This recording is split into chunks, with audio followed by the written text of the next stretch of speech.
Ayan, ganito lang po mag-close or ayan, mag-close at saka mag-stop. Pag nag-close kayo, so ibig sabihin, sasarado nyo lang, naka-insufficient siya, insufficient fund. Tapos pag profit na siya, kung baka may kita na siya, pwede mo siyang i-close din. Tapos, kung sakaling gusto mong palitan, katulad ito, gusto kong palitan kasi negative na yan, ang gagawin ko ay,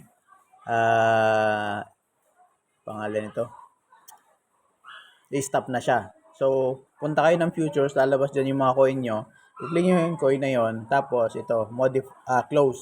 Pag i-close mo siya. Tapos, pag halimbawa gusto mo siyang palitan, i-click mo na tong stop. So, ganito yung gagawin ko. I-stop ko siya kasi gusto ko siyang palitan. Click natin. Ayan, stop, confirm. So, mawawala siya dito. So, ganyan na yan. Then, so, pili ka na lang ulit ng punta ka ng home. Tapos, punta ka dun sa ito future indicator, pero sa bagong app ano na siya, CTA indicator,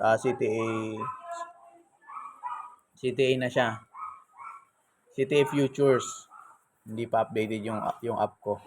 So CTA futures o kaya itong future indicator, i-click mo yan tapos pili ka na lang ng coin mo. Okay? So ganun lang.